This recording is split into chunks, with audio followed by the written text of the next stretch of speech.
iniciar el dictado de esta penúltima, reunión, en este curso de redacción parlamentaria 1, tratando dos temas.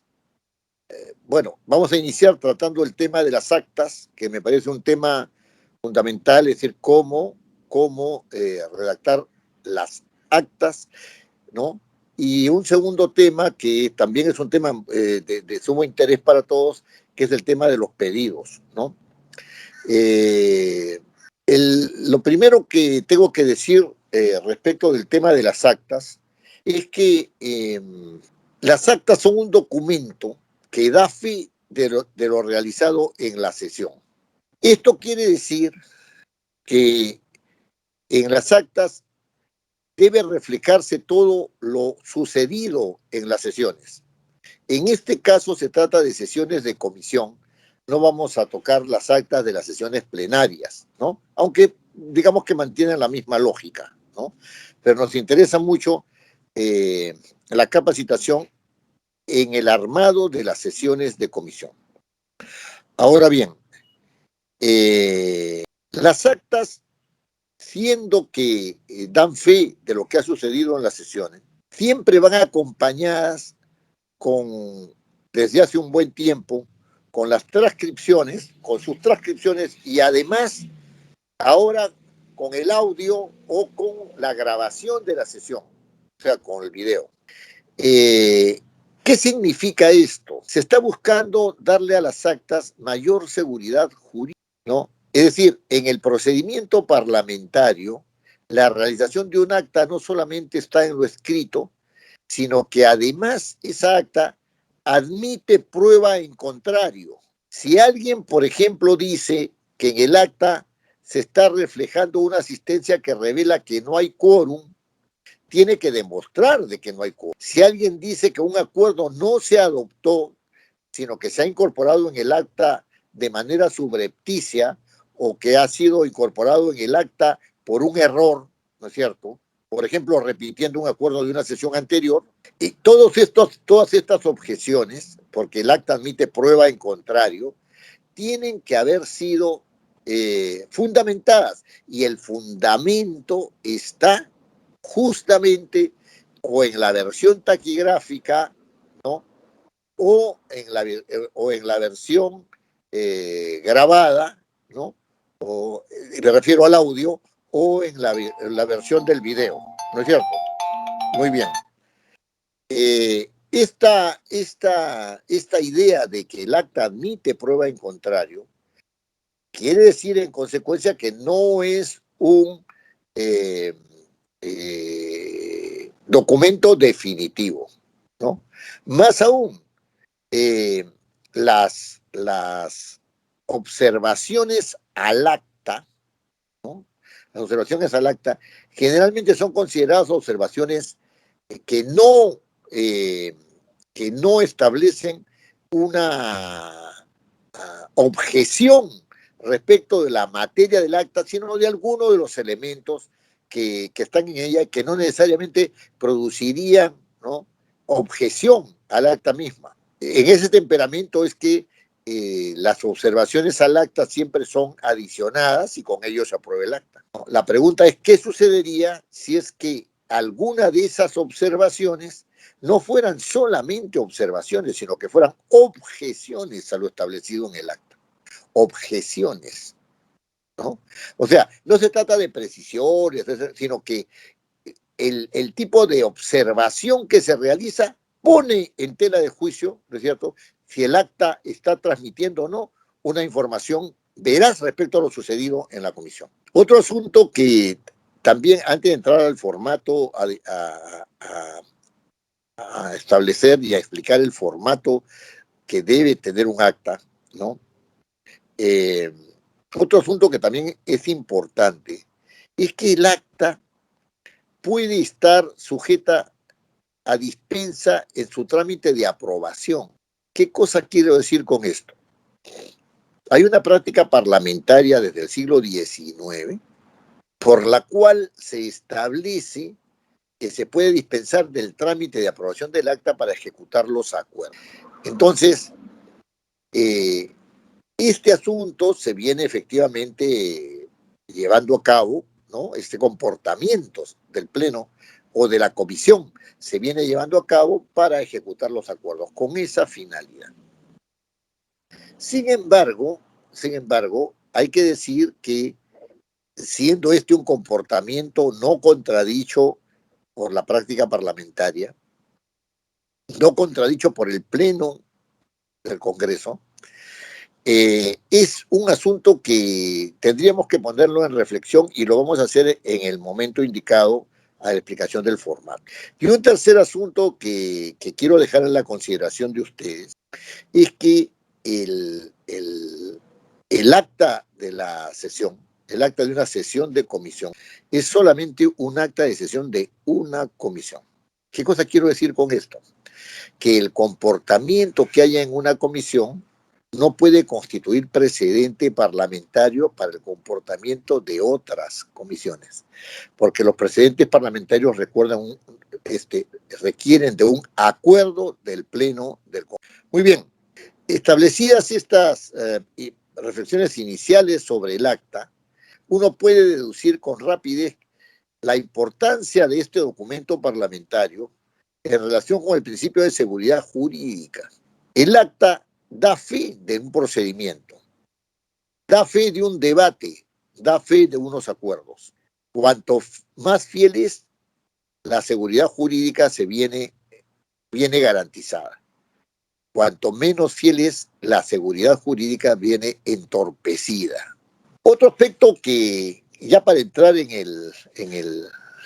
para ir entrando en la redacción del acta, es la diferencia que existe entre un acta de debate y un acta de acuerdos. Un acta de debate y un acta de acuerdo.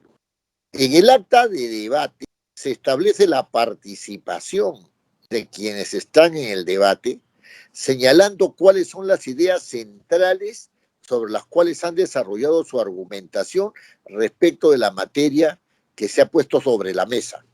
Y entonces, cada uno de los participantes, ¿no es cierto?, es registrado en el acta con las ideas que ha vertido sobre el tema en discusión.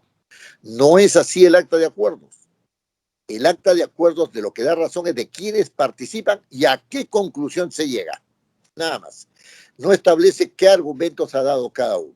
En esto los señores congresistas tienen digamos, una participación porque algunos dicen que no es necesario que haya un acta de debate porque para eso está la transcripción, para eso está el audio, para eso está el video, ¿no? Entonces, basta con registrar los nombres de los participantes, los votos, el sentido de sus votos, etc.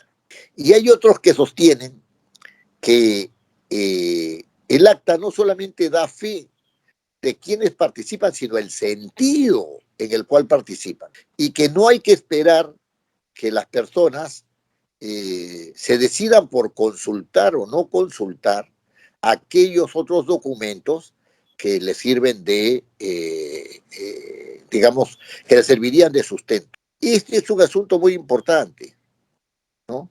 Porque si una persona lee un acta, tiene que creer que el acta está siendo fiel a lo que ha sucedido, incluso con las intervenciones, incluso con el contenido de las intervenciones.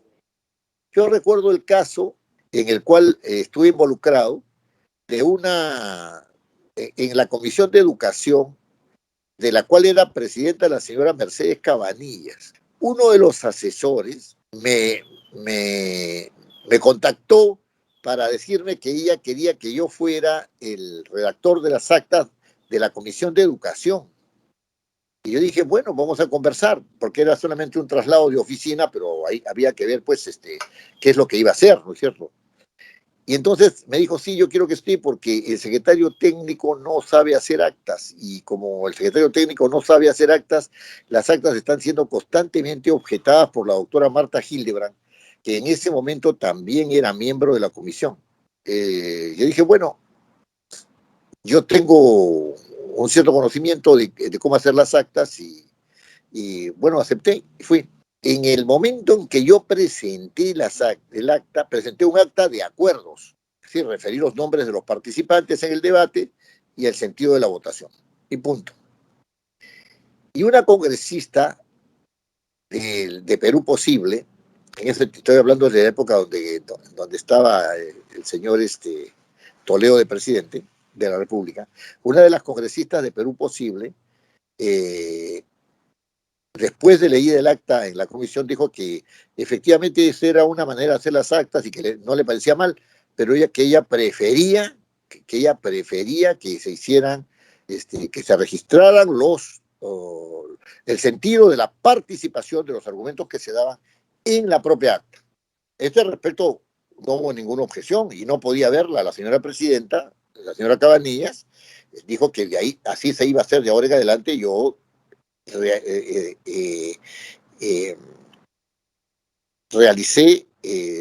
elaboré las actas en ese sentido, o sea, eran actas de debate, ¿no? La doctora Hildebrand tuvo la gentileza de ocuparse de leer las actas, cosa que ella hacía con mucha frecuencia, porque hay congresistas que ni siquiera leen las actas, ¿no?, de las sesiones, y creo que un par de veces hizo unas puntualizaciones, ¿no?, que yo, por supuesto, acepté, pero me mandó preguntar que si esas puntualizaciones habían sido incorporadas como anexo al acta que se había aprobado, con lo cual ella tenía todo el derecho, ¿no es cierto?, de hacer que sus observaciones se manifestaran ahí. Y así se registraron, ¿no?, con las observaciones. Entonces, les cuento esta anécdota porque este asunto de las actas de debate y de las actas de acuerdos, ¿no?, se les va a presentar con frecuencia si es que ustedes están en ese quehacer, aun cuando, ¿no es cierto?, exista ahora más pruebas que pueden favorecer, dar certeza de lo establecido en el acta, de lo dicho en el acta, como también pueden desmentirlo, ¿no es cierto?, que son, como ya les he dicho, la transcripción que siempre estuvo presente y que después de un tiempo se dijo que era parte del acta y ahora se dice que el audio es parte del acta y se dice que el video es parte del acta. Otro de los aspectos que es interesante, ¿no?, es que, como ustedes pueden apreciar, un acta, quiero explicar esta afirmación, un acta es un documento que se ha redactado porque algo ha sucedido. Entonces, el uso del lenguaje es fundamental para que el acta adquiera claridad, y a eso ya nos hemos referido desde las primeras clases, ¿no es cierto?, ¿no? La claridad de un proyecto de ley, la claridad de una resolución legislativa, la claridad de un dictamen, la claridad de una acción de control político, o sea, de una moción de orden del día, ¿no es cierto?, de un pedido de acusación constitucional, etcétera, etcétera, va a depender un poco, ¿no es cierto?, de cómo utilicemos nosotros el instrumento lingüístico para articular el documento, Entonces, después de esta breve introducción, pasemos un poco a lo que tiene que ver con el formato, ¿no es cierto?, de aprobación, formato de presentación del acta, ¿no?, de presentación del acta. En primer lugar, quiero decirles que este formato de acta, ¿no?, es un formato que está dado en un razón de diversos criterios, ¿no?, de diversos criterios. Un criterio es la experiencia del trabajo en comisiones, que es un asunto que tiene su peso propio, ¿no? Pero hay diversos criterios que voy a ir explicando en cada una de las partes. En cada una de las partes. Entonces empecemos. Yo tengo aquí que el título del documento es Acta de la sesión número tal. Si ustedes revisan el formato, dice Acta de la sesión y entre paréntesis ponen el tipo número tanto. Acta de la sesión ordinaria, o sea, el día y la hora, ¿no es cierto?, en que están programadas. Una comisión tiene un día y una sola. Acta de la sesión ordinaria número 1, acta de la sesión ordinaria número 2, acta de la sesión ordinaria número 3. ¿Qué pasa si hay un acta de una sesión extraordinaria? ¿Qué pasa si hay un acta de una sesión extraordinaria? Entonces, acta de la sesión extraordinaria número 1, acta de la sesión extraordinaria número 2, acta de la sesión extraordinaria número 3, ¿no? Es decir, las actas ordinarias tienen un número y una numeración que va del 1 consecutivamente en adelante. Las sesiones extraordinarias de la comisión también tienen un número que va desde el número 1 en adelante. Las sesiones ordinarias y extraordinarias no son consecutivas, no son consecutivas, porque las sesiones extraordinarias tienen un carácter excepcional en el sentido de constituir excepción, ¿cierto?, al horario específico de sesión de comisión, ¿no es cierto? El día y la hora no son los regulares, ¿no? Son excepcionales.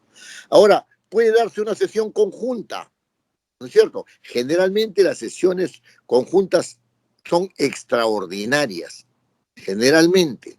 Entonces ahí se puede optar. Haya acta de sesión extraordinaria número tanto, tanto, y como subtítulo hay que poner sesión conjunta con la sesión tal, con la comisión tal. Entonces, ahí hay ese criterio. Ahora, si alguien quiere decir, esa sesión conjunta es una, pero van a haber varias sesiones conjuntas con esa comisión, entonces tiene que empezar sesión extraordinaria conjunta de las comisiones tales y tales, y entonces empieza el número 1, número 2, número 3, número 4, número 5. Ahora, en el Excel que tienen, en el Excel donde ustedes llevan a cabo las actas, llevan el registro de las actas, ustedes saben que ahí están los filtros, ¿no? Y entonces ahí se pueden ver por fecha, por tipo de sesión, etcétera. Eso ya es una cuestión de registro, ¿no? De registro. Muy bien. Después de haber titulado el acta, hay que utilizar una fórmula introductoria. ¿Cuál es la razón de ser de esta fórmula introductoria? La razón de ser de esta fórmula introductoria: establecer el quórum, dar razón de que se ha establecido y que se ha funcionado con un quórum determinado. El acta va a dar razón de que verdaderamente estuvieron presentes los integrantes en un número adecuado, ¿no es cierto?, que está establecido según las reglas del quórum de las sesiones. Aquí hay que tener mucho criterio, porque en primer lugar, ¿no? En primer lugar, hay que señalar, y estoy hablando de la fórmula introductoria en sus inicios, ¿no?, la hora, la fecha, a las 13 horas del día 25 de junio del año 2021, ¿no es cierto?, bajo la presidencia del señor fulano de tal, ¿no es cierto?, del congresista fulano de tal, y con la asistencia de los señores congresistas tales y tales y tales, miembros titulares de la comisión, punto y coma, y de los señores tales y tales y tales miembros accesitarios de la comisión. Se dio inicio a la sesión con el quórum reglamentario. Ese es el inicio de la sesión, no la apertura de la sesión. ¿Por qué hago esta diferencia? Porque el quórum de las sesiones se establece en razón de la mitad más uno del número de los congresistas hábiles, así como dice el reglamento del Congreso respecto de las sesiones plenarias, ¿no es cierto? Entonces, vamos a suponer que una comisión tenga 12 integrantes. ¿Cuándo habrá quórum? Eso, en este momento, es lo más importante en esta fórmula introductoria. Entonces, para establecer el quórum, dice, ¿cuáles son los miembros hábiles para establecer el quórum? Porque es la mitad más uno de los miembros hábiles la que me permite a mí decir que se puede iniciar la sesión con el quórum de reglamento. ¿Cuáles son los miembros hábiles? Y entonces, los miembros hábiles serán aquellos que estén presentes, ¿no es cierto?, descartando a aquellos que tienen licencia, a aquellos que se encuentran suspendidos y a aquellos que no han sido incorporados a la comisión. ¿Cuál es el porcentaje de miembros que están sujetos a la suspensión, a la licencia y al no incorporamiento? 20%. El 20%. Así se establece en el reglamento del Congreso, en el artículo correspondiente del Consejo Directivo, ¿no? Entonces, tengo el registro de los miembros titulares y tengo mi registro de los miembros accesitarios. Perfecto. Entonces, tiene 12. Hay 12 miembros titulares, hay 11 miembros titulares. ¿Hay uno con licencia? No. ¿Hay Pero uno no es que que está, hay uno que está sancionado? Tampoco. ¿Hay uno que no ha sido incorporado? Tampoco. Entonces el quórum se va a hacer sobre 12. Sobre 12. Mitad más uno de 12. Si hay 7 miembros titulares, entonces vamos a iniciar la sesión válidamente. Podemos iniciar el debate, adoptar acuerdos, etcétera, etcétera. Podemos, ¿no? Muy bien. Pero sucede que hay uno que está suspendido y otro que ha pedido licencia. ¿Cuántos quedan? 10. Y no pueden ser más de 2, porque el 20% de 12 es 2.4, ¿no es cierto? 2.4. No puede ser más de 2. Ahí queda. Los demás pueden presentar las licencias que quieran, etcétera, pero no se les computa para el quórum. Cuando yo registro, digo, hay 11 titulares, pero el otro no ha pedido licencia, pero no ha venido. Entonces tengo que hacer el quórum sobre 12. ¿Hay algún accesitario? Sí, el señor fue ahorita. Ahí están los 12. Tengo 11 congresistas, ¿no es cierto? Entonces, ¿hay alguno que ha sido suspendido? Sí. Entonces hay uno que ha sido suspendido. Entonces ya no pueden haber licencias, sino una sola nada más. Una sola, para que sean 2. ¿Sobre cuánto hago el quórum? Si no hay otra licencia, lo hago sobre 11. ¿Cuánto es el quórum de 11? Mitad 5.5. Más 1, 6.5. Quórum 7. Ahora, resulta que yo tengo a 2 personas que están en esta situación. 2 licencias me han pedido, ya, 2 licencias. Muy bien. Tengo 10, quórum 6. El quórum mínimo de esa comisión, que tiene 2 integrantes, no puede ser sino de 6, en el entendido de que hay licencia, en el entendido de que hay suspensión, en el entendido de que no están incorporados y que esos no licenciados, no incorporados, etcétera, sin licencia, ¿no es cierto? Y con suspensión, no puede ser más de 2. Entonces, cuando yo registro, digo lo siguiente: ¿cuántos titulares hay? Estamos hablando de los 12. 6. 6 titulares. Con 6 titulares no hay quórum. Vamos a ver un ratito. ¿Alguien con licencia? Sí, hay 2 con licencia. 2 titulares, con licencia. Perfecto. Accesitarios, sí, llegamos a 8. Pero, ¿cuál es el número sobre el cual se va a votar? 10, porque hay 2 con licencia, ¿no es cierto? 10. Entonces yo digo, mitad de 10, 5, más 1, 6. Como hay 8, perfecto. Pero ¿qué pasaría si no vienen 6? Y solamente vienen 6 porque son 12. ¿No es cierto? ¿Qué pasaría? ¿Habría quórum o no habría quórum? Si es que hay alguno con licencia, podría haber quórum. Si es que hay alguno, si no hay ninguno que tenga licencia ni que esté suspendido, no hay quórum. El quórum de 12 es 7. Entonces, cuando uno registra en el acta, tiene que estar atento a eso. Yo he leído actas, y puedo decir de qué comisión, de la Comisión de Transportes, ya hace unos 2 o 3 años atrás.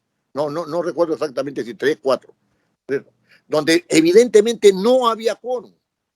Evidentemente no había quórum y la sesión se inició la sesión. Solamente puede reemplazar al titular, ¿no es cierto?, el accesitario. Y el congresista accesitario es tal porque el otro no está presente. Les voy a poner en el siguiente caso. El grupo parlamentario X tiene 7 miembros en una comisión y están los 7. Y resulta que hay otra persona que va del mismo grupo parlamentario, otro congresista, va y se sienta y son 8. No puede votar, no puede estar registrado en el quórum ese señor, no puede, porque no tiene la calidad de accesitario en ese momento, porque los 7 congresistas que conforman ese grupo titulares están presentes. En el acta tiene que estar muy claro, el que computa el acta, que generalmente es el secretario técnico el responsable en la sesión, pero puede tener un asistente, ¿no es cierto? Un asistente. Él dice, tenemos tantos titulares y tenemos tantos suplentes, siempre y cuando esos suplentes estén reemplazando a titulares que no estén en la sesión. Cualquier congresista puede asistir a la sesión de comisión que quiera. Eso está permitido por el reglamento del Congreso. Cualquiera. El accesitario solamente es tal en cuanto que alguien de su grupo parlamentario no está presente. ¿Y puede votar? Sí, sí puede votar. Si es que no está presente el titular. Entonces, cuando hablamos del acta, ¿no es cierto? Estamos hablando que hay que registrar primero en el acta, con la presencia de los señores congresistas, tales y tales y tales y tales miembros titulares de la comisión, de los congresistas tales y tales miembros accesitarios de la comisión. Y si se les registra como accesitarios es porque no están los titulares. Si no, ellos están asistiendo porque quieren, porque están ahí, con todo derecho, ¿no es cierto? Y entonces puede en el acta darse registro, establecerse registro de personas que han asistido voluntariamente, que están ahí, pues sí se puede, ahí están también. Ni los que asisten voluntariamente no pueden ser accesitarios porque están presentes, ¿no es cierto?, los titulares, ¿no? Están ahí voluntariamente y tienen que ser registrados también con la presencia de los señores fulano, sutano y mengano, porque en algún momento intervienen, etcétera, etcétera, y está muy bien que intervengan, debatan y todo lo que quieran, pero no pueden votar. Entonces, aquí en este momento, este momento es un momento en el cual el acta da razón de si hay la condición sine qua non para iniciar la sesión. Para iniciar la sesión. Es decir, el día tal, a la hora tal, del día tal, ¿no es cierto? En el lugar tal, ¿no? En la sala de sesiones número tal, ¿no es cierto? Bajo la presidencia del señor fulano de tal, con la presencia de los siguientes congresistas titulares. Y si alguno viene reemplazando a un titular no presente y del accesitario o de los accesitarios fulano de tal y fulano de tal, ¿no es cierto? Con el quórum reglamentario se da inicio a la sesión. Correcto. Ahora, pueden añadir, también participaron en la reunión los congresistas fulano, sutano, mengano y perencejo. ¿No es cierto? Porque han querido ir a esa sesión. Han querido ir. Es decir, asisten voluntariamente. Si en esa parte del acta, si de la lectura de esa parte del acta se deduce que no hay quórum, todo el acta está viciado. Y los acuerdos que pudieron haberse tomado son acuerdos inválidos por sí mismos, inválidos por sí mismos. Entonces, el secretario técnico le dice al presidente, señor presidente, si hay quórum. ¿No? Si hay quórum. Con el quórum reglamentario se inicia la sesión, dice el presidente. Perfecto. Y aquí empieza en las comisiones la sesión de pedidos. ¿Es cierto? Perdón, la sesión de informes. El presidente, generalmente el presidente que informa, han llegado tantos oficios, han sido remitidos tales otros, la comisión ha recibido las opiniones de los señores fulano de tal sobre los proyectos tales y tales, ¿no es cierto?, que van a ser vistos en su momento, etcétera, etcétera, etcétera, ¿no? Después vienen pedidos, y ahí los congresistas pueden hacer pedidos, señor, que no sé cuánto, que por aquí, que por allá, que se ha suscitado tal situación y que por lo tanto sería conveniente ver el proyecto tal o no ver el proyecto tal, entonces piden la modificación de la agenda de la sesión, ¿no? Etcétera. Pueden haber una serie de pedidos. Y también ahí se pide que la comisión sesione en los sitios tales y tales y que haga sesiones extraordinarias o lo que fuera, ¿no es cierto? Todo lo que pueda la comisión, todo lo que esté bajo competencia de la comisión. Y de allí, ¿no es cierto?, previamente a estos pedidos, a estos informes y pedidos, se hace la aprobación del acta. El otro día una asesora me llamó y me dijo, señor Oviedo, cuando se dispensa del trámite de aprobación del acta, ¿quiere decir que el acta ha sido aprobada? Una pregunta interesante, ¿no? Porque si al final, como se hace en todas las sesiones de las comisiones, con la dispensa del trámite de aprobación del acta, lo que estoy de acuerdo con la dispensa del trámite de aprobación, ya se como una cuestión normal, ¿no es cierto? El trámite de aprobación del acta. Se dice acordado, listo.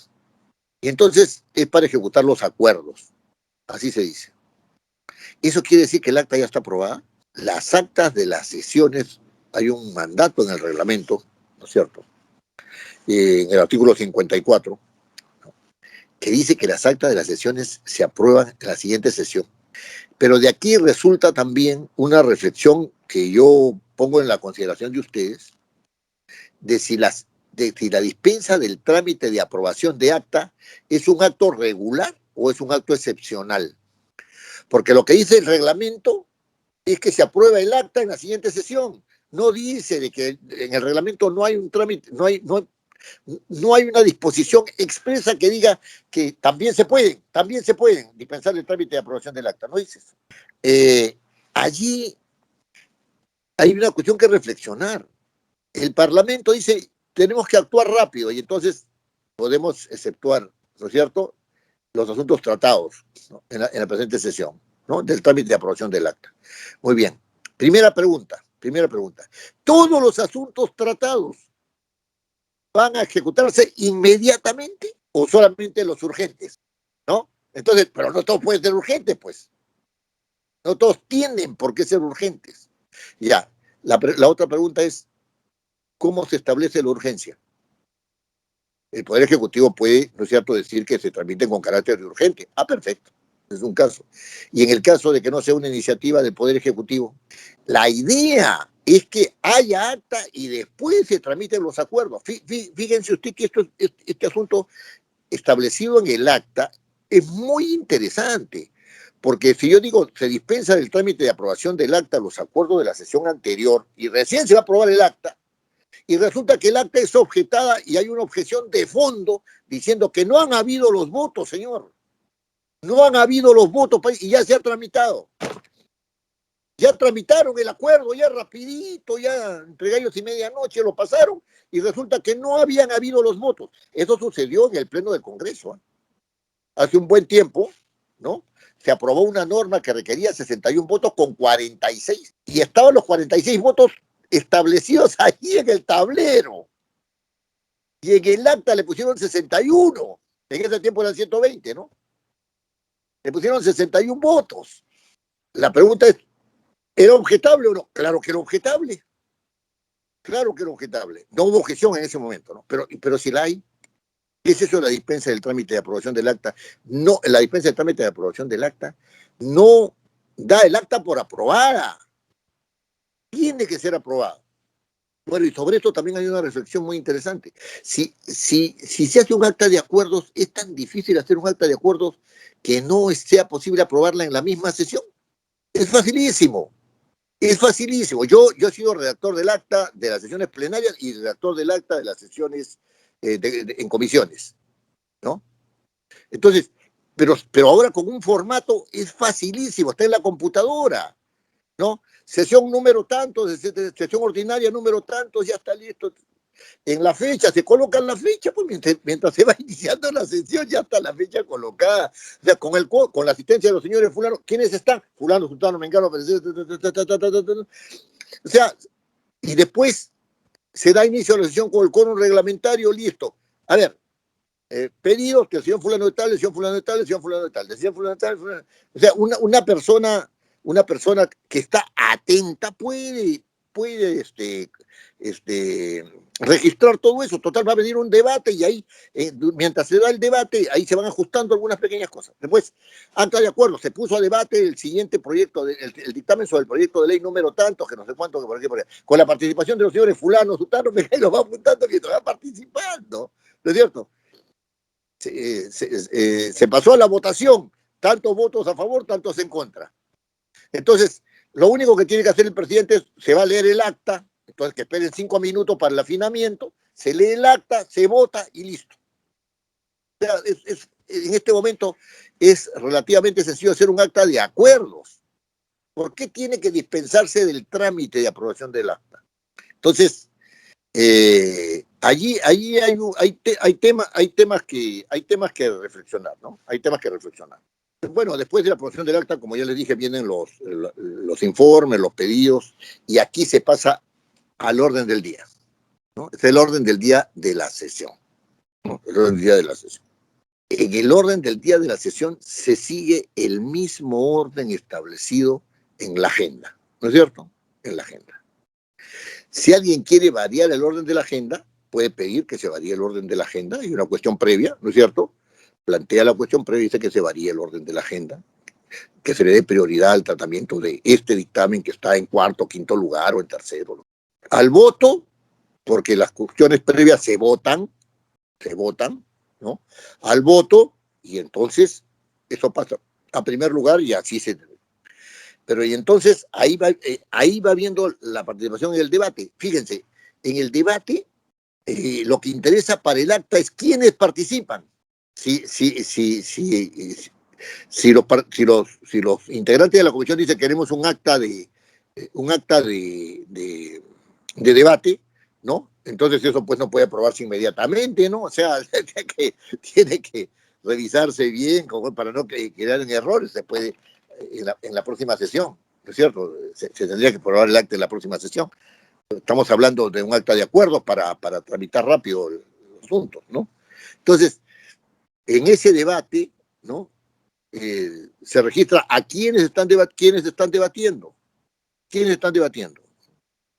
Y después del tiempo de debate, se pueden dar dos posibilidades: que el presidente diga se ha agotado el tema, ¿no es cierto? Puede decir, señores congresistas, lo que se llama la famosa guillotina, ¿no?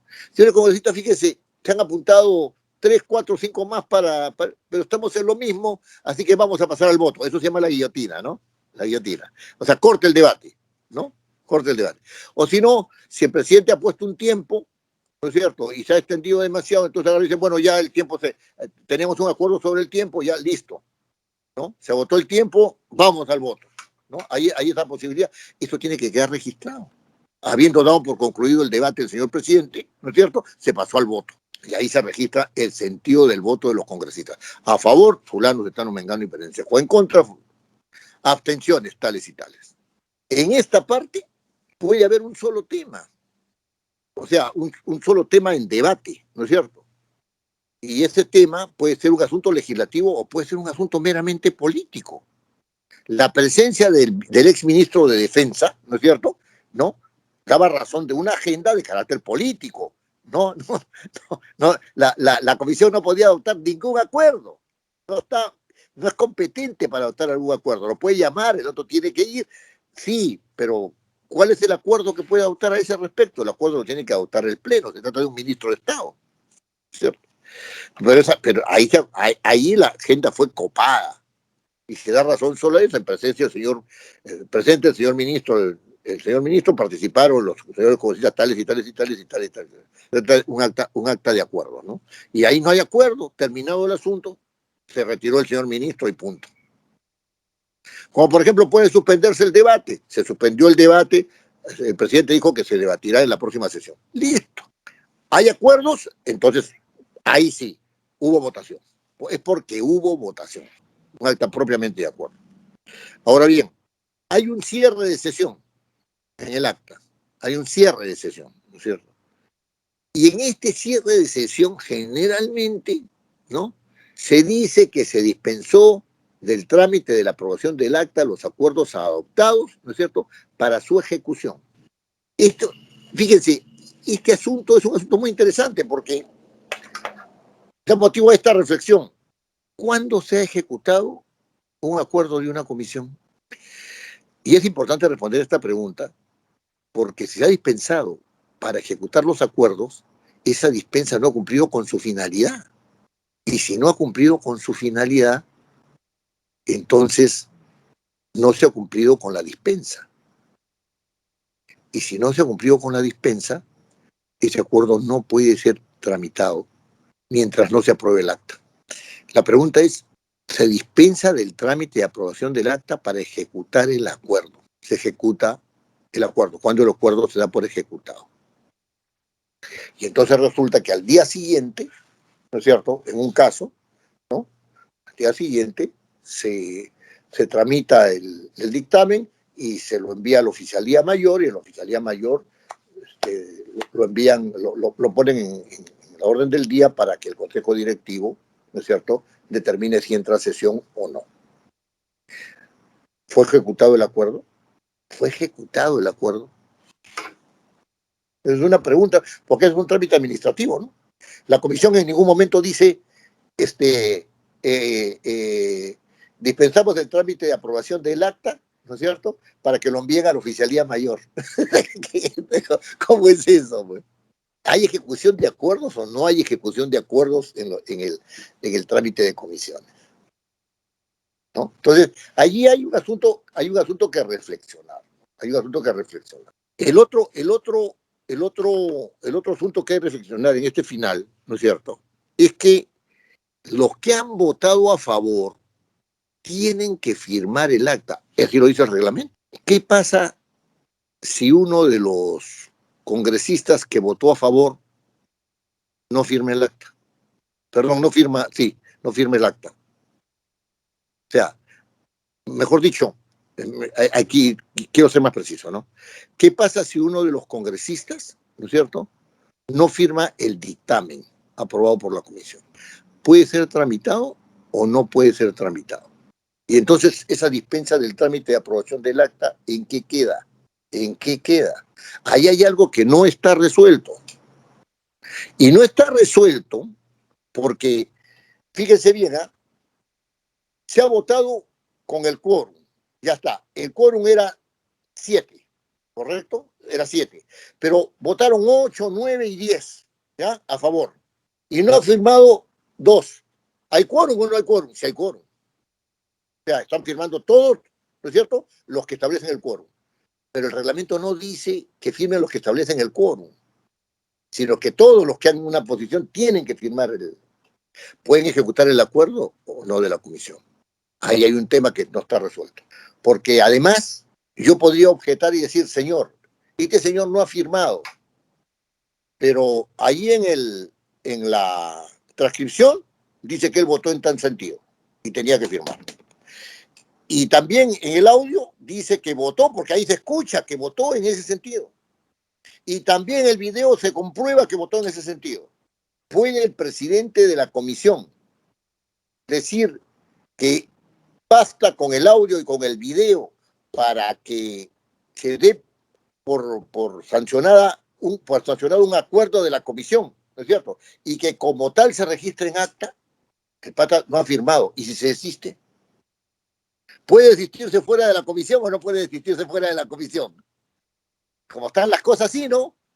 Como están las cosas, sí. Pero si su acto ha sido realizado en comisión tiene que desistirse. Porque si no, ¿cuál es el chiste? Doy una regla que me permite un comportamiento paralelo al de la comisión. Se puede favorecer actos paralelos al órgano de la comisión. Y en el acta, aquí hay un tema, ¿no? Hay un tema, o sea, yo puedo decir, bueno, todos tienen que firmar, tienen que firmar, perfecto. ¿Han firmado todos? Así es el reglamento. No, pero estamos con este número, ya había quórum, o sea que no hay problema, lo pasamos para el otro lado. El reglamento dice todos. ¿Cómo se está procediendo en estos casos? No interesa si no firman todos. Tiene que contarle que se cumpla con eso. Y si yo hago exigible de que estén todos en razón de la posición que han establecido en la comisión, porque yo la escucho, porque yo la veo, no porque tenga el video, porque tenga el audio, ¿no? Porque además el argumento es muy interesante, porque lo escrito es sucedáneo de lo hablado, se deriva de lo dicho. Yo no puedo registrar lo que no ha pasado en el acta. Si digo que el señor fulano votó así, es porque se ha sido, pues, comprobado en el otro lado. ¿Cómo se va a decir el otro? Así, hay cosas que de las cuales uno puede decir, bueno, sí, parece normal que fuera así nomás, pero está de por medio la validez del acto. Está de por medio la validez del acto. Yo retiro mi firma con un oficio. Ya, pues tú retiras tu firma con oficio. Está bien, ya. Enviaste el oficio. Ese oficio por sí mismo da por retirada tu firma. La comisión tiene que enterarse de eso en un acto formal. Así como formalmente tú dijiste que no, ahora formalmente tienes que decir que sí, pues. Si no, creamos entes paralelos. Eso es todo un problema, ¿no? Eso es todo un problema. Y lo último, fíjense la importancia del acta, ¿no? Y lo último que podemos apreciar en el formato, ¿no? Son las fechas, ¿no? Son las fechas de aprobación. Esto que parece, dése cuenta, sala de comisiones, etcétera, ¿no? Esto que parece una cosa secundaria, es una cosa muy importante. ¿Qué pasa si al presidente se le ocurre, al presidente de la comisión, al presidente de la comisión, se le ocurre, aprobada el acta, no enviar aquello que se aprobó y dejarlo ahí para las calendas griegas? Esa fecha está diciendo, tú aprobaste y tenías que enviarlo en un plazo prudencial a la oficialía mayor para que fuera tramitado como corresponde para la sesión plenaria. Y no lo has hecho. Si hay consenso en la comisión de dejarlo ahí, nadie va a hacer problema, ¿no es cierto? Nadie va a hacer problema. Si alguien de la oposición o de la minoría agarra y dice, ¿por qué no se ha tramitado esto? ¿Quién es el responsable? Pregunta, ¿esta acta me permite a mí constatar de si se ha tramitado a tiempo o no? Sí, sí me permite constatar de si está tramitado a tiempo o no. La pregunta es, ¿quién es responsable si no se ha tramitado a tiempo? ¿Cómo se establece la responsabilidad de alguien que no ha sido tramitado a tiempo? No sé si a ustedes, pero en un otro curso, en todo caso, les manifesté que las mociones de censura a la mesa directiva del Congreso, desde mi punto de vista, eran aplicables a las mesas directivas de comisiones. Pero tiene que haber una razón. Por ejemplo, esta razón, si el presidente no explica por qué, y no hay un consenso en la comisión de dejarlo ahí, ¿no es cierto? Si no hay un acuerdo de que ese tema se tramite en un timing, ¿no? O sea, en un momento más adecuado en el Pleno del Congreso. Está bien, perfecto, pero también lo puede mandar a la orden del día y decirle al presidente, ¿sabe qué? La comisión creemos que esto debe tratarse durante el siguiente mes. Ah, perfecto, está bien, también puede hacerse eso. Si no hay eso, hay responsabilidad, pues. Y el presidente podría ser censurado por una cosa así, porque está tomando una determinación que pasa por encima de la comisión. ¿Cierto? Y entonces una moción de orden del día que pretenda censurarlo, contará o no contará con los votos, ya ese es otro debate, ¿no es cierto? Pero sí es posible enfilarlo porque está haciendo abuso de poder. Eso sería hacer abuso de poder. Es en el acta que se revela eso. Es en el acta que se revela eso. Fíjense, para redondear esta primera parte, ¿no? Para redondear esta primera parte.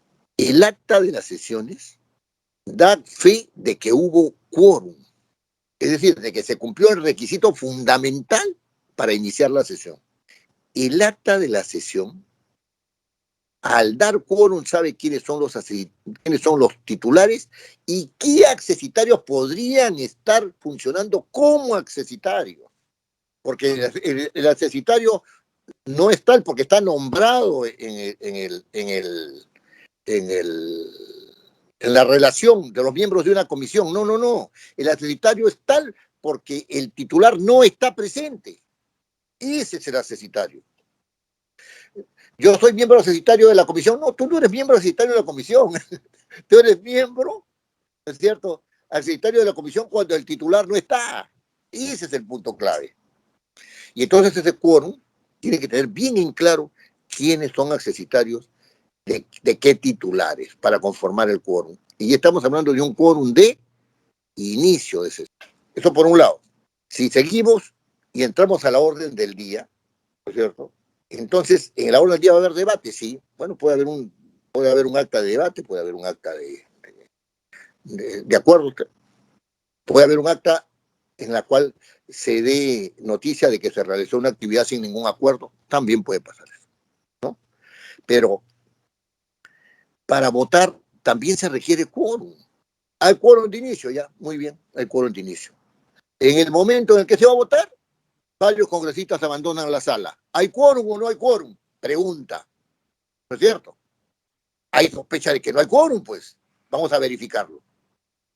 Y entonces, aquí es muy importante la actuación del secretario técnico. Señor, he contado en la sala y no hay quórum. No podemos votar ese asunto. Entonces el presidente con buen criterio puede decir, señor secretario técnico, establezca, o sea, formalmente, ¿no? O sea, frente al micro, ¿no? Lo establezco, verifique si hay quórum o si no hay quórum. Y empieza a llamar. Señor presidente, no hay quórum. Se suspende la sesión, se levanta la sesión, lo que fuere. ¿No es cierto? No se puede votar este punto. Esto es un quórum de votación, que tiene los mismos criterios que el quórum de inicio, por supuesto, titulares, accesitarios, etc. Después puede asistir cualquier congresista que quiera a la sesión, sí, no vota. Puede hablar, pero no vota. Y en el momento de la votación, porque ya han habido casos, ¿eh? Ya han habido casos. No voy a dar nombres, pero un grupo parlamentario llevó 10, ellos eran 6 nada más, ¿eh? Llevó 10. El presidente dijo, al voto. Y todo el mundo alzó la mano y estaban metidos ahí los 4 que no tenían nada que ver, haciendo que habían 10 votos. ¿No es cierto? Haciendo creer que habían 10 votos a favor de la propuesta. Esas son vivezas, ¿no? Recurseos. Pero si el secretario técnico no está, señor presidente, está el grupo parlamentario de 10 votos y están los 6 titulares. O sea, esos 4 votos no cuentan. Esos 4 votos no cuentan, no pueden votar. Y es por eso que es una costumbre muy sana que el presidente diga el señor fulano de tal a favor, el señor fulano de tal a favor, el señor fulano de tal a favor, el señor fulano de tal a favor, el señor fulano de tal a favor. Esa es la forma de votar en comisiones. Que quede grabado, ¿no es cierto? ¿No? Y si es posible que la persona diga, sí señor, a favor. Pero si el presidente lo dice y el otro no contradice, evidentemente ya eso sea un acuerdo, ¿no? Un acuerdo. Y eso que tiene que quedar registrado en el acta. Tiene que dar razón de que hay quórum. Por eso siempre es necesario verificar el quórum para que en el acta quede clarito que hubo quórum de votación. ¿Se puede manipular el quórum de votación en un acta? Por supuesto que sí. Oye, ponlos también a fulano de tal. Entonces alguien que tiene viveza agarra y dice, oye, fulano de tal no estuvo presente, pero para eso tiene que leer el acta, pues. Fulano de tal no estuvo presente, ¿qué hace aquí votando? A ver, a ver, a ver, a ver. Audio, ya, el video, nunca estuvo. El auto es fraudulenta, pues. Esa votación es fraudulenta y esa acta está convalidando eso. ¿Se dan cuenta? O sea, aquí el tema de seguridad jurídica es muy importante, ¿no? Muy importante en el acta.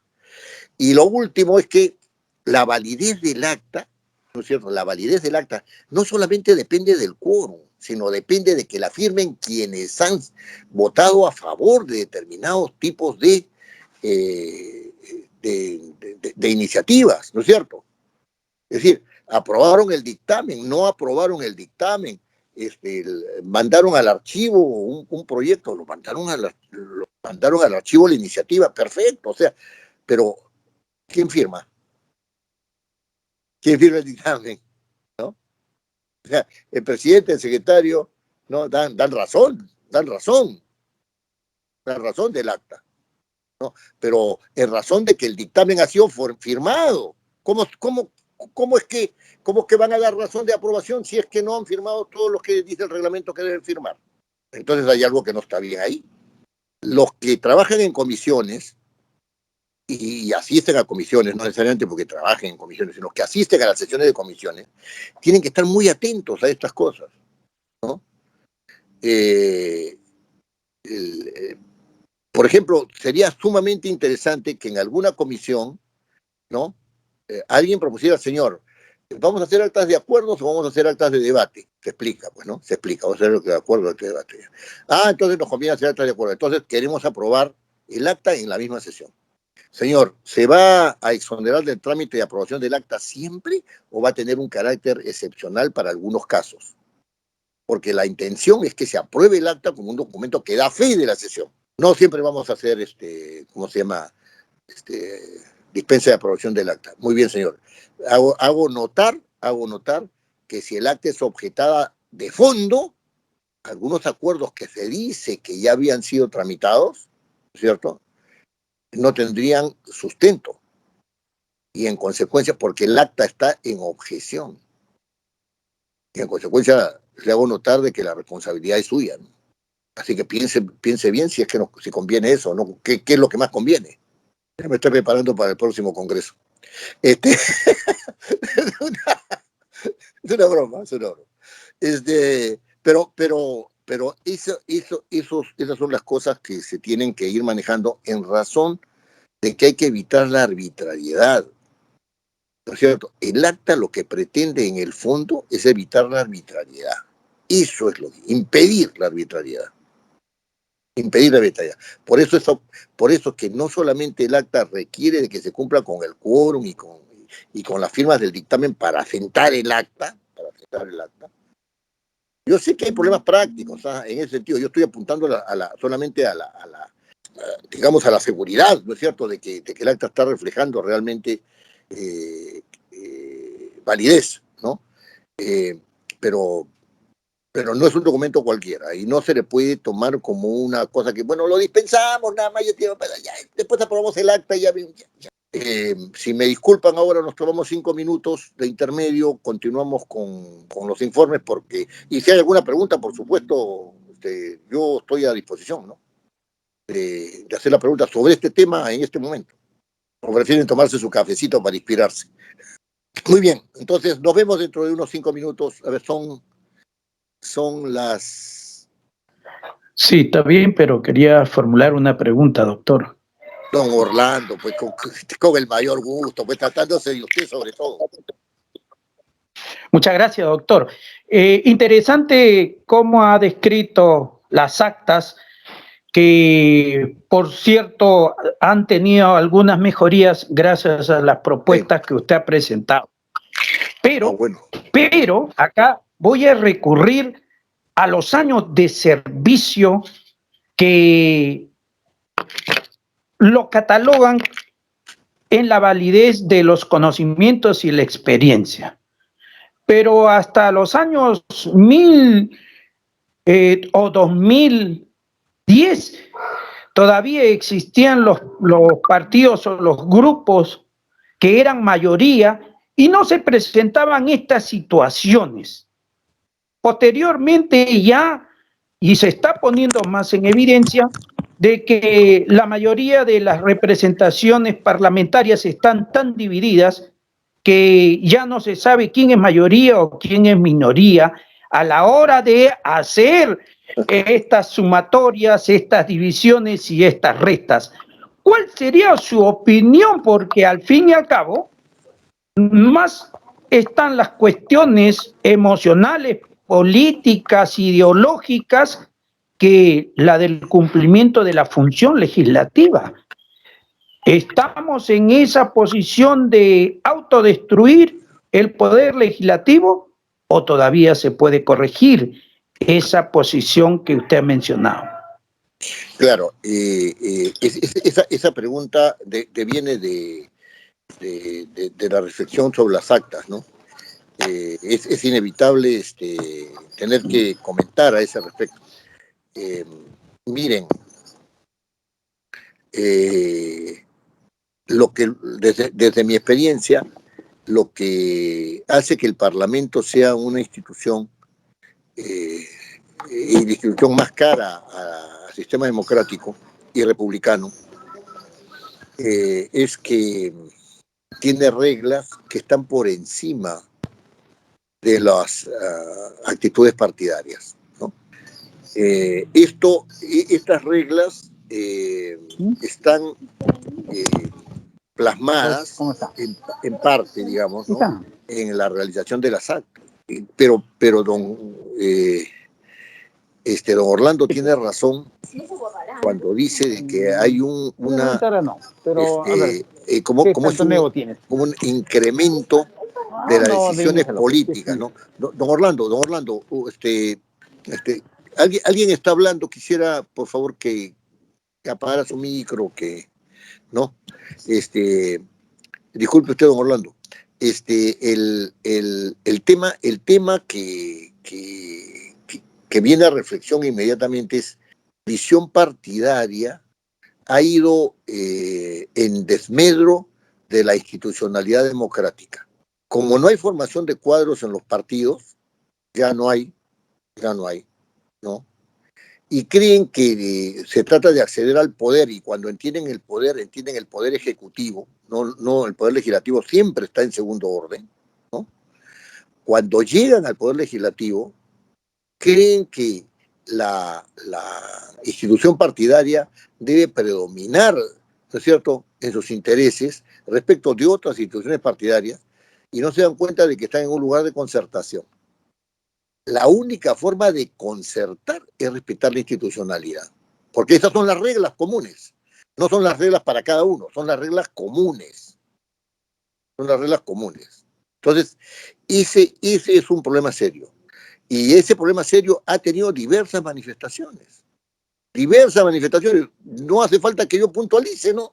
Ahora último, la idea es que la idea es que haya constituyente, la idea es que no haya constituyente. ¿Cómo? O sea, nadie se puso en el medio y decir, señores, vamos a hacer estas reformas porque nos parecen estupendas para conservar la institucionalidad democrática. No hay reformas si hay reformas. Después fueron cediendo, sí, tenemos que hacer algunas reformas. No, es un problema de madurez política, ¿no? Y lo otro es que la gran mayoría de congresistas cree que porque son presidentes de comisión pueden hacer lo que les da la gana con la comisión. Y eso no es así, no es así. Que es favorecido por una manera de comportamiento que hay en el Congreso, es favorecido, pero a la larga no produce buenos resultados. Un presidente de comisión lo que debe hacer en el Pleno, por ejemplo, es defender la posición de su comisión.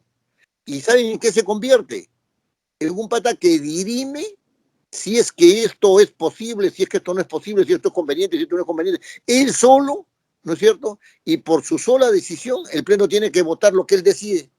Entonces, hay algo que efectivamente preocupa, porque y pone en tela de juicio que los grupos parlamentarios sean parte de la institución congresal, ¿no? Una cosa son los voceros de los grupos parlamentarios y otra cosa son los grupos parlamentarios como parte de la institución congresal, ¿no? Porque sucede que como son extensiones del partido político, entonces creen que aliándose, ¿no es cierto?, tienen que invadir el servicio parlamentario, tienen que tomar determinados tipos de órganos para su beneficio personal, como por ejemplo cuando se reparten en la mesa directiva el fondo editorial, la Oficina de Cooperación Técnica Internacional, etcétera. Pero volviendo al punto de los dictámenes, perdón, de las actas de las comisiones, este es un asunto que no es de menor importancia, ¿no? Y por lo tanto allí las reglas institucionales tienen que ser respetadas y tienen que ser afinadas. Entonces, don Orlando tiene razón en manifestar una preocupación política sobre la forma de hacer las actas en las comisiones, ¿no? Así he interpretado yo su pregunta. ¿Hay alguna otra? Muchas gracias. No, qué ocurrencia, don Orlando. Don Orlando siempre me lleva a temas políticos. Pero yo no lo suyo, no lo suyo. ¿Alguna otra pregunta? Muy bien, tomémonos. Entonces. Doctor, buenas tardes. Sí, ¿con quién tengo el gusto? Olimpio. Don Olimpio, qué gusto de saludarlo. ¿Cómo está usted? Acá ven, doctor. Tan solo quería hacerle una pregunta, sobre los quórums, ¿no? El quórum para poder establecer el quórum para llevarse a cabo las sesiones correspondientes. Sí. Por ejemplo, es igual, por ejemplo, cuando se dice en las reuniones de las instituciones, que no es el Congreso, según el Código Civil dice, no, la primera convocatoria con 50% más uno, y la segunda convocatoria con los que asistan. Sí. A ver si nos podría precisar sobre ese punto, la diferencia más que nada, ¿no? Claro. Gracias. Claro.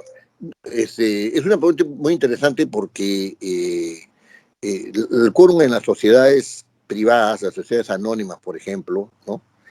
Está normado por el Código Civil, y ahí en las reuniones de directorio se aplica no una fórmula de la mitad más uno, sino la fórmula de quién tiene mayores acciones o no, porque a la larga es el que va a decidir quién es, ¿no? Quién es cómo se va a adoptar el acuerdo,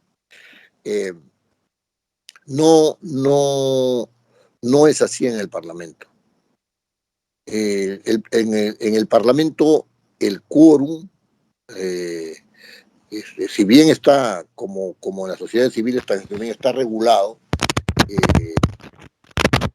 tiene que ver con un principio que es el principio de las mayorías, pero de las mayorías políticas, no de las mayorías económicas, ¿no? Aquí, por eso es que yo estoy en desacuerdo cuando se dice que en la Junta de Portavoces un congresista tiene un peso del 60% porque tiene tal cantidad de congresistas, el otro tiene el 20% porque tiene tal cantidad de congresistas, etcétera. Este no es un criterio institucional, es un criterio cualitativo que se aplica justamente en razón de un criterio empresarial, ¿no? Mal entendido. Fíjense, en el Parlamento una fuerza política puede ser pequeña y sin embargo mover todo el Parlamento. Eso se ha demostrado ya. En los últimos parlamentos, antes del penúltimo, los apristas tenían tal experiencia política en el Parlamento que con 5 o 6 congresistas movían todo. Y cuando había en la Cámara de Diputados, yo recuerdo que los demócratas cristianos, que eran brillantes, ¿no? Ramírez del Villar, Alaiza Grundi, etcétera, ¿no? Eran 5 o 6 y movían todo el Parlamento. O sea que no funciona políticamente como funciona económicamente. Y esta pregunta de don Olimpio me da motivo a una reflexión que es interesante. En los años 90, 92 en adelante, la idea era hacer funcionar al Parlamento como una empresa. Esa era la idea. Y yo dije, esa idea es errónea. El Parlamento no puede funcionar como una empresa, ¿no? Y esa y ese consejo directivo funciona como si fuera el directorio de una empresa. O se le quería hacer funcionar como si fuera el directorio de una empresa. Y entonces el presidente se convierte en el gerente general de toda la empresa que tiene que hacer lo que los miembros del directorio deciden. Y hay un debilitamiento horrible del Poder Legislativo porque el presidente del presidente del Congreso no es un presidente del Congreso, es sencillamente un coordinador de lo que decían los grupos parlamentarios. Es un criterio empresarial. Ese no es un criterio institucional. No es un criterio institucional. Y no ha dado buenos resultados plantear que el Parlamento funcione como una empresa. No ha dado buenos resultados. El factor político es un factor aleatorio, no es un factor que pueda cuantificarse, monetizarse, convertirse en papelitos, que son las acciones que tienen los miembros de un directorio de una empresa. No funciona así. Y es por eso que muchos de los empresarios no entienden qué cosa pasa en el Parlamento. No entienden, sino utilizan el Parlamento en razón de sus intereses, pero no entienden qué cosa está pasando. Cuando leen un acta, el acta agarran y la miran en sentido monetario. ¿Me favorece o no me favorece? ¿Cuánto de plata estoy perdiendo en esto, si es que esto y el otro? No, así no funciona la política. No digo que no estoy diciendo que la economía no tenga nada que ver con el Parlamento, pero por supuesto que sí, pero es de otro punto totalmente distinto. Totalmente distinto. Y esto ha dado como resultado, fíjese, este tipo de actitud ha dado como resultado que la gente piense de que en el Parlamento se gana un montón de plata y que no se hace nada. Porque este criterio empresarial lo han metido hasta por las orejas. Entonces, esta idea de los documentos al peso, ¿no? De quién presenta más iniciativas, ¿no? Y hacen un ranking de quién es el congresista más trabajador, ¿no? Porque ha presentado 80 proyectos que no tienen ninguna importancia. ¿No? Entonces, todo eso es un criterio cuantitativo que le ha hecho mucho daño al Parlamento, y le está impidiendo al Parlamento dedicarse, no con un criterio empresarial, sino con un criterio de organización política e institucional, a los asuntos que verdaderamente debe dedicarse. Lo dejamos ahí nomás, porque si no... Doctor Oviedo, iba una pregunta. Buenas noches. Ya sé, don Héctor, ya dígame usted, dígame. Ya, buenas noches. Buenas noches. Muy interesante, el día de hoy muy interesante su ponencia y es importante que esto a nosotros nos lleva a reflexionar realmente. Por ejemplo, usted ha señalado que a veces hay una orientación política en la elaboración de las actas. Pero, por ejemplo, en mi práctica diaria, y porque elaboro una comisión, ¿no? Para nada el tema político interviene en la elaboración de las actas. Las actas están a cargo fundamentalmente del personal del servicio parlamentario, que es, por supuesto, el secretario técnico y quienes cumplen su labor de apoyo hacia el secretario técnico, que en la mayoría de los casos actualmente realizan su trabajo remoto. Es decir, a distancia se elaboran todas las actas, ¿no? Una primera reflexión. Una segunda, usted ha hecho a lo largo de su exposición diversas preguntas, ¿no? Si en realidad, si todas las actas tratadas van a ser o no con la dispensa de la lectura del acta anterior, ¿no? Si son en realidad, todas son urgentes, todas se puede decir. Creo que allí también eso en muchos de los casos sí responde a la habilidad política, al tema político para ganar tiempo, ¿no? Y el otro aspecto que usted también ha hecho la pregunta de la asistencia de los accesitarios o los titulares. He conocido casos en que en una determinada sesión los titulares no querían aprobar un proyecto, un dictamen, no asistían, pero el presidente de la comisión se contactaba con los accesitarios para que los accesitarios, una vez que no asistían los titulares, iban los accesitarios y se aprobaba finalmente el dictamen, ¿no? O sea, sí hay ahí, en muchos aspectos depende de la habilidad o de la práctica política, ¿no? Pero en otros aspectos es fundamentalmente carácter técnico, por ejemplo, como el que yo veo en el tema de elaboración de las actas por parte del personal del servicio parlamentario. Claro, en lo primero yo doy toda la razón. He visto casos en los cuales sí ha habido injerencia política en las actas, ¿no? Pero tengo que reconocer también de que esos actos han sido los menos. Yo denuncié un acto, yo denuncié uno, casi me cuesta el puesto en el Congreso, ¿ya? Pero, o sea, lo estoy diciendo con conocimiento de causa, ¿no? Pero digamos que no son casos frecuentes. Tiene usted toda la razón. Y yo también en mi experiencia de trabajo en comisiones y en la relación con mis compañeros siempre han sido muy prolijos, ¿no? En ese quehacer. Sí tengo que insistir en que han habido casos en los cuales la redacción de las actas revelaban que no había habido quórum y que se habían adoptado acuerdos sin quórum. Eso sí es denunciable.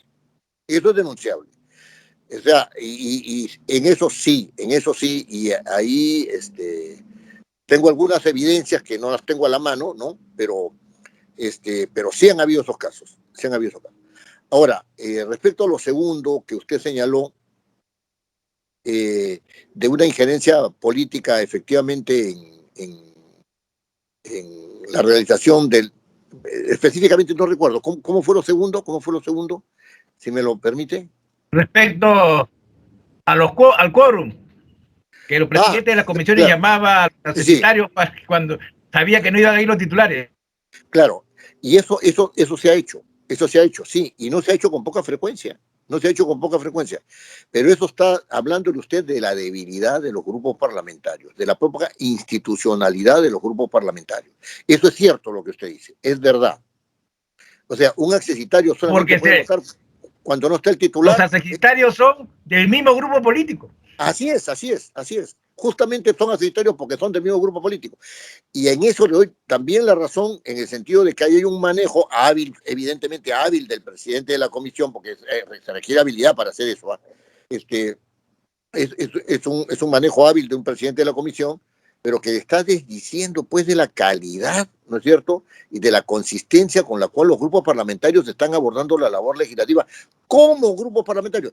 Y allí usted me da pie, ¿no es cierto?, me da pie para decir, para preguntarme si los grupos parlamentarios deben ser parte de la organización parlamentaria.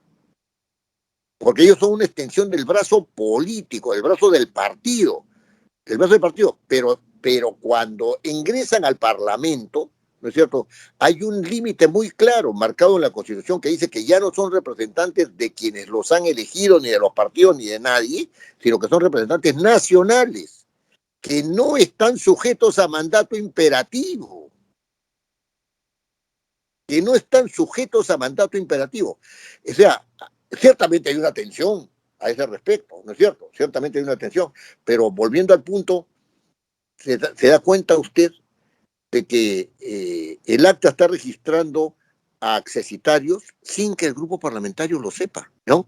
Y que están adoptando acuerdos con la participación de ese grupo, ¿no es cierto?, sin que el grupo parlamentario lo sepa. Entonces ahí hay un problema que hay que revisar, que hay que reflexionar sobre los grupos parlamentarios, ¿no? Sobre los grupos parlamentarios. Fíjese, pero a todo lo que da reflexión, hablar sobre el acta.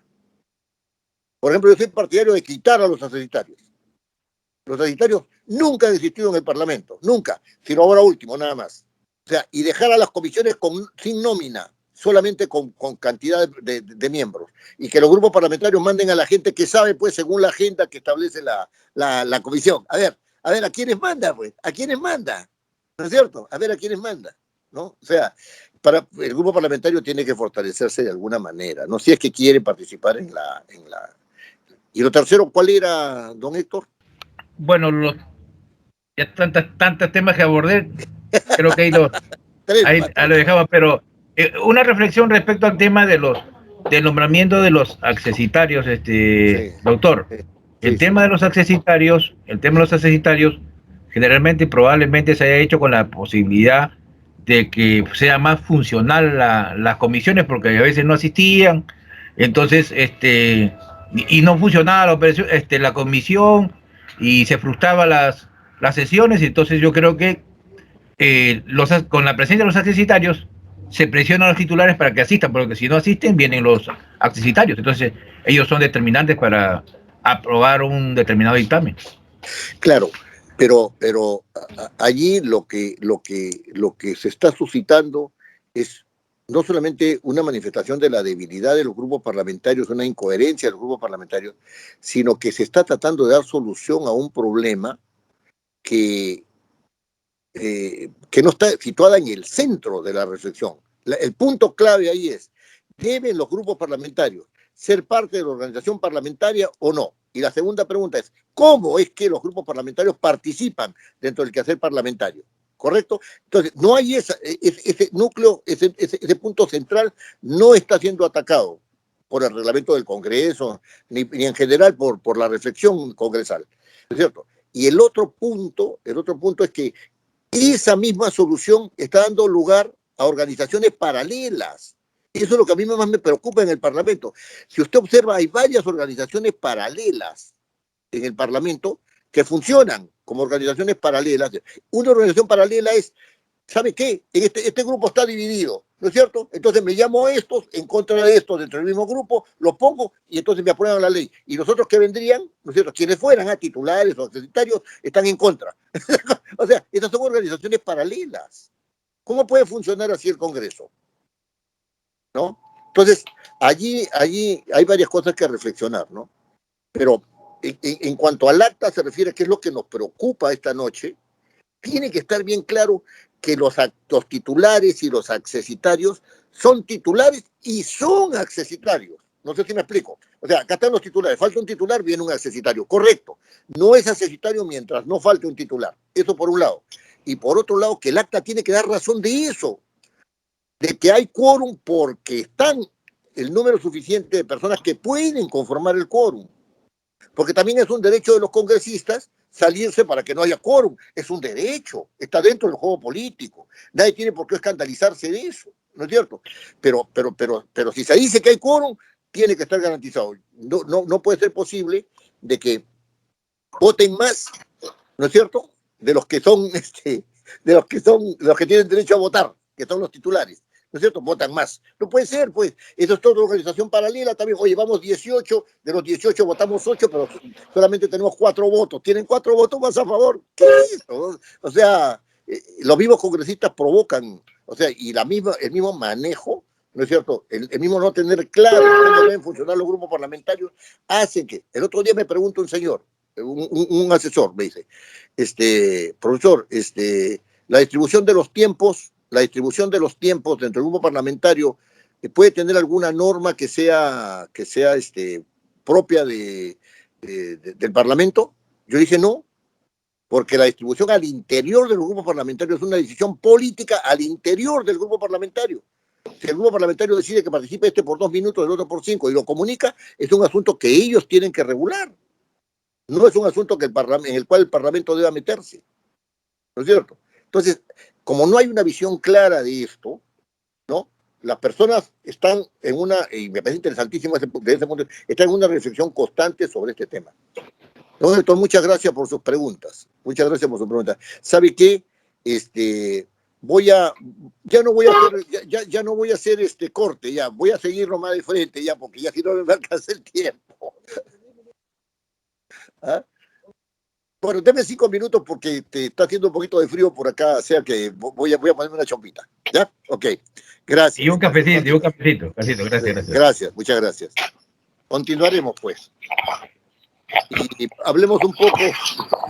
El artículo 96 de la Constitución señala con claridad que cualquier representante, ¿no? Cualquier representante al Congreso puede pedir a los ministros de Estado, al Jurado Nacional de Elecciones, al Contralor General, al Banco Central de Reserva, a la Superintendencia de Bancas, Seguros y Administradoras Privadas de Fondos de Pensiones, a los gobiernos regionales y locales y a las instituciones que señala la ley, los informes que estime necesarios. Es decir, hay un derecho que se le otorga al congresista de hacer pedidos a estas instituciones, ¿no? A estas instituciones. En el artículo 69 del reglamento del Congreso, se dice lo siguiente: los pedidos son proposiciones mediante las cuales los congresistas ejercen su derecho de pedir la información que consideren necesaria a los ministros y otras autoridades y órganos de la administración a efecto de lograr el esclarecimiento de hechos o tener elementos de juicio para tomar decisiones adecuadas en el ejercicio de sus funciones. ¿Cierto? En el ejercicio de sus funciones. Asimismo, los pedidos escritos se pueden efectuar para hacer sugerencias sobre la atención de los servicios públicos. Miren,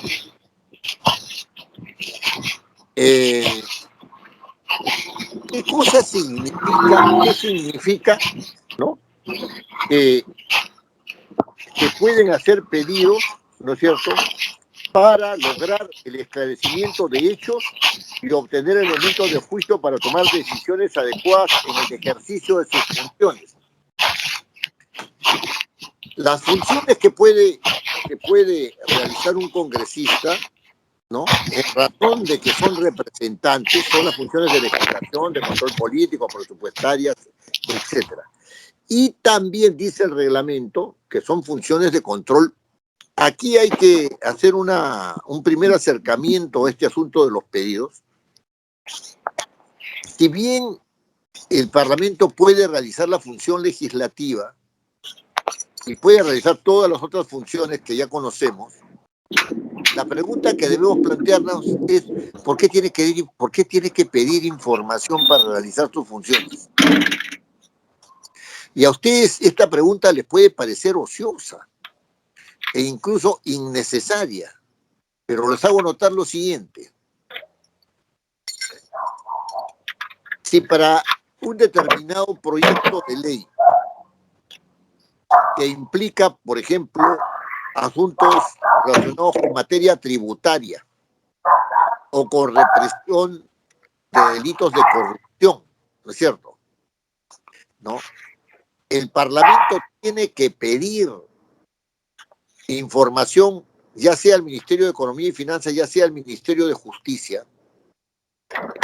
En el primer caso, el Ministerio de Justicia es ente interesado en materia tributaria.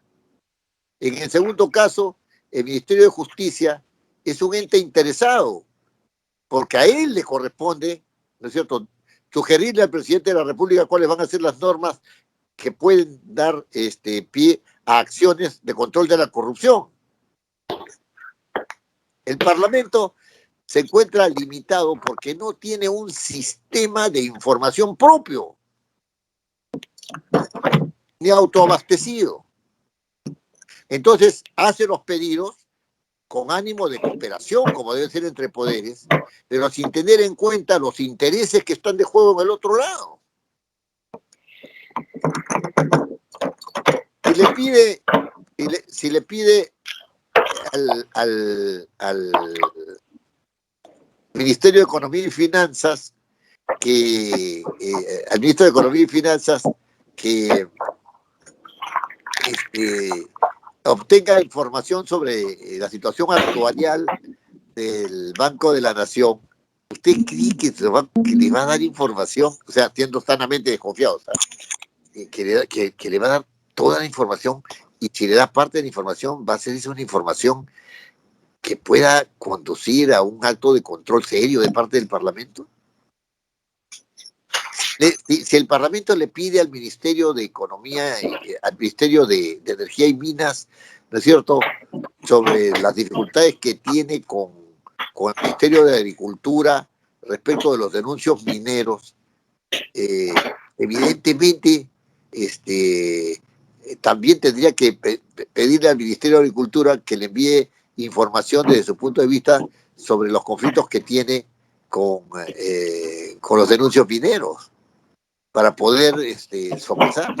Pero en el Parlamento no hay un sistema de información, una base de información, un sistema de información, ¿no?, por el cual el Parlamento pueda confiar en que su información es una información fidedigna y que pueda contrastarla con algún pedido que pueda hacer a otra institución del Estado.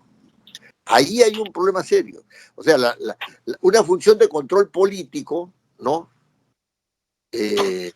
ligada a la necesidad de pedir información sobre el comportamiento del ministro tal y cual, la tiene que pedir al mismo ministro o la tiene que obtener por lo bajo, ¿no? Es decir, yo no digo que los pedidos de información no sean necesarios y que además busquen, ¿no es cierto?, información adecuada, pero un sano criterio de querer tener confianza en la información es tener sus fuentes de informaciones propias, ¿no? Y no tenemos un sistema de información propio del Parlamento. Cuando se ha pedido a los ministerios hacer links para poder acceder a su sistema de información, se han manifestado totalmente de acuerdo con eso, pero no han hecho nada al respecto, porque los sectores tienen sus secretos, pues, ¿no?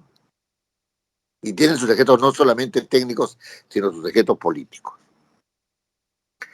El otro tema referido a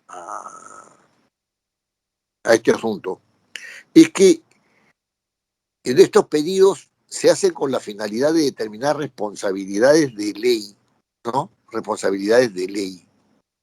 ¿El Parlamento puede hacerle un pedido al Poder Judicial? No puede hacerle un pedido al Poder Judicial sobre causa pendiente de resolución. Pero si la causa ha finalizado, por supuesto que puede pedirle. ¿Por qué no? Acá se entiende que los pedidos al Poder Judicial jamás pueden hacerse. No. El Poder Judicial, el Poder Legislativo puede hacer pedidos al Poder Judicial, ¿no?, sí, No puede hacer pedidos sobre causas pendientes, porque eso sería invasión de fuero. Ejercer presión. En el reglamento del Congreso se adopta una cierta flexibilidad diciendo que se pueden hacer el pedido, pero responderá el juez, ¿no es cierto?, en razón de si tiene autorización o si lo cree conveniente, ¿no? O sea, deja la pelota en el otro lado. Pero sobre causas pendientes, nosotros digo, los que trabajamos en el Parlamento, estamos en la obligación como asesores de decir que no se puede. O sea, por ejemplo, se estaba haciendo una famosa reforma del Poder Judicial, el famoso Seriajus, ¿no es cierto? Se podía pedir informes acerca de cómo se estaba haciendo la reforma judicial. Bueno, por supuesto que sí. ¿Por qué no? ¿Por qué no se podía hacer? Pero este asunto de las responsabilidades de ley es un asunto que a mí en lo personal me indica que se está pidiendo información con miras a establecer alguna acción de control, ¿no es cierto? Con miras a establecer alguna acción de control sobre alguna institución a la cual tiene el Parlamento atribución de controlar, ¿no es cierto? Me parece un poco ingenuo pedir información que la otra persona sabe que va a estar en su contra, ¿no? Me parece eso un poco ingenuo. Pero de repente este tipo de información es un tipo de información que no solamente se puede pedir digamos, en el ámbito del interesado, sino que se puede pedir en algunos ámbitos que están relacionados con él. Eso sí podría ser interesante, ¿no? Eso sí podría ser interesante. Desde ese punto de vista no hay ningún problema. Ahora, los parlamentarios piensan que estos pedidos se pueden hacer por el hecho de ser parlamentarios a cualquiera, ¿no es cierto?, que ellos entiendan que se puede realizar. Por ejemplo, un parlamentario puede hacerle pedidos cree, ¿no?, en su entender que puede hacerle pedidos al secretario general de un ministerio o a un director o subdirector, porque justamente el tema pues lo tiene él en sus manos, ¿no? Y no le falta razón en sostener de que el tema lo maneja esa persona, pero diversos casos en los cuales estos pedidos realizados a funcionarios de segundo nivel, que no son ministros, ¿no es cierto?, que no es el contralor, que no es ese, ¿no?, han sido rechazados. O sea, miren, ni se han dignado a contestarles. Sencillamente han dicho, yo no estoy obligado a contestar. Y en consecuencia, los congresistas deben entender de que por su jerarquía, ellos pueden hacer pedidos a los titulares de las instituciones señaladas en el artículo 69 del reglamento, ¿no?, o en el 96 del reglamento.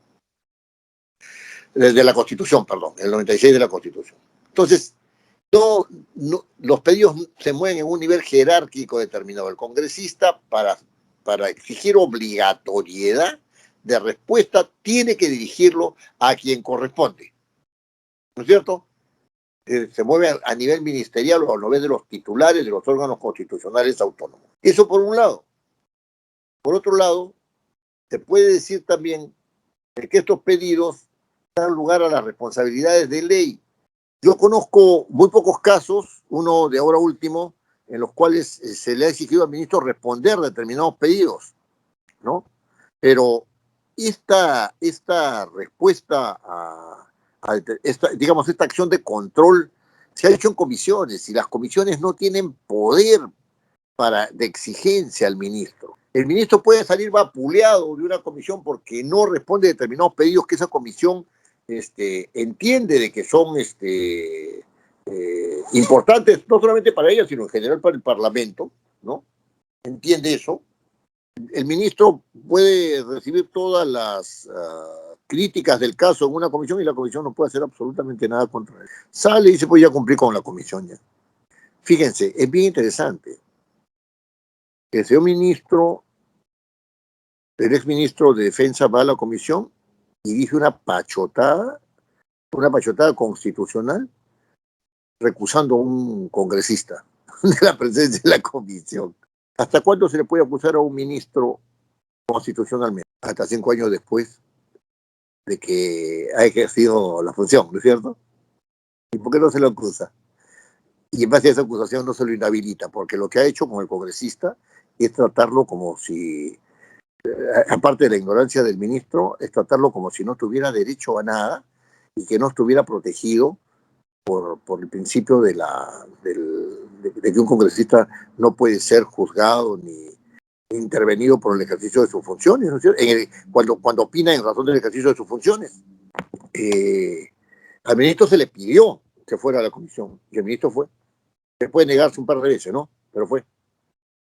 Y como resultado de ese pedido, las responsabilidades de ley es que ya renunció ya. No, es que ya renunció. Es pasible de acusación constitucional hasta 5 años después de haber ejercido el cargo. ¿Y hay mérito para una acusación constitucional? Por supuesto que hay mérito para una acusación constitucional. Está grabada, ¿no? La causal. Yo no recuerdo, se los digo con franqueza, en los últimos 20, 25 años, una acción de control del Poder Legislativo porque los ministros incumplen con responder los pedidos de los congresistas. Y a veces los congresistas se encuentran un poco desconcertados porque realizan sus pedidos de manera individual. Cuando ya se dan cuenta, dicen, no, lo tengo que sacar a través del Congreso para que tenga más peso. Y entonces dicen, bueno, que pase por la oficina de despacho legislativo, ¿no es cierto? De despacho legislativo. Y entonces ahí uno de los vicepresidentes firma, etcétera, etcétera, transfiriendo el pedido. Y antes habían, es bien interesante esto, antes habían en la Cámara de Diputados los pedidos con acuerdo de Cámara. ¿Se dan cuenta, no? O sea, los pedidos salen con la firma del presidente, tienen un carácter institucional, lo que quieran, con un vicepresidente, todo muy bien, ¿no? Y entonces le dan fuerza al pedido del congresista. Pero algunos pedidos que eran hechos con acuerdo de Cámara, o sea, iba el pedido y la Cámara se pronunciaba por respaldar ese pedido. Es muy diferente, ¿no es cierto?, el peso político. Bueno, eso ya no existe. Eso ya no existe. Entonces, lo que yo estoy tratando de entender fuera del formato, porque el formato del pedido es muy simple, es una carta, ¿no? Es una carta. Lima, no sé cuánto, señor ministro ¿no? De mi consideración, etcétera, etcétera. Por la presente me dirijo a usted para saludarlo, me dirijo a usted respetuosamente para solicitarle información sobre tales aspectos. Y no me llegan los aspectos. Muchas gracias, hasta luego. Eso es todo el formato del pedido. Información. Y ahí hay que ser puntual, ¿no? Envíeme información sobre la situación económica del país. Te responde diciendo, diríjate usted al presidente del Banco Central de Reserva. El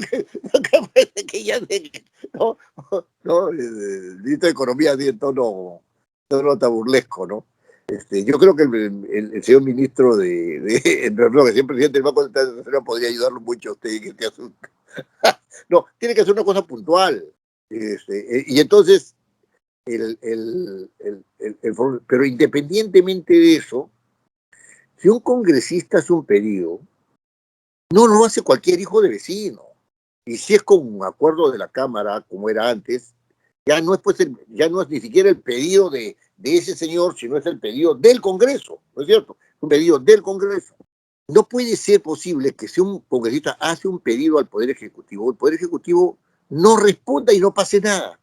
Responda mal y solamente pueda ser llamado a una comisión. Si un ministro no responde los pedidos de un congresista, ¿no es cierto?, tiene que tener, ¿no es cierto?, tiene que haber algún procedimiento, alguna forma, alguna razón de ser de una acción de control político que al ministro lo ponga en jaque, ¿no? Entonces tiene que haber alguna, y de eso el Parlamento adolece. De eso el Parlamento adolece.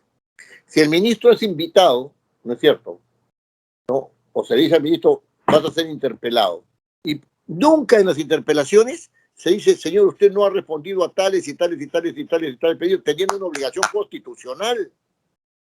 Nunca. Y hay pedidos que son sumamente importantes, ¿ah?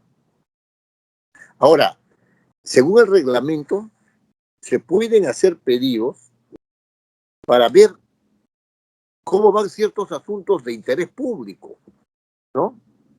Entonces, dice, los pedidos escritos se pueden efectuar para hacer sugerencias sobre la atención a los servicios públicos. O sea que a través de un pedido, un congresista, ¿no es cierto?, puede decirle al señor ministro de Transportes y Comunicaciones, en vía de sugerencia, que se mejore, por ejemplo, el servicio que hay en el teleférico que lleva hasta Cuélapa, ¿no? Que hay un problema de agua y desagüe en tal sitio. Señor, ¿sabe qué? Luego usted ponga atención sobre este asunto, ¿no? Está sucediendo en el distrito tal, etc. Cuando el asunto es de envergadura, ya estamos en una moción de orden del día. Ya estamos en una moción de orden del día, cuando el asunto es de envergadura. Pero en cuanto a los pedidos, ¿quién dice que el congresista no puede preocuparse a través de un pedido de un asunto que tenga que revista una sugerencia, una presión, ¿no es cierto?, una demanda para que el Ejecutivo se preocupe por un tema, ¿no es cierto?, que está afectando a un grupo social determinado. Claro que lo puede hacer. Y esa no es una invasión de fuero. Acá tú no estás obligando a nadie. Acá le estás diciendo, señor, por favor, ponga preocupación sobre este asunto. ¿No es cierto? O sea, y se lo está diciendo un congresista. Y entonces, esos asuntos de interés público tienen que ser,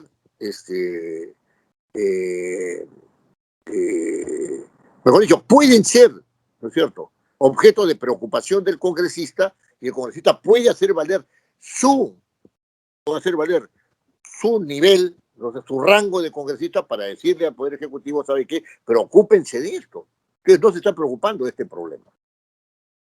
Ahí no le está imponiendo nada, no está invadiendo los fueros, no está haciendo nada, está ejerciendo presión para que se realice. Ahí tienen otro instrumento, ¿no es cierto?, donde pueden ustedes, donde se pueden formular, donde los congresistas pueden, no donde, sino con los cuales el congresista puede formular, ¿no es cierto?, su preocupación acerca de asuntos que el Poder Ejecutivo no está realizando.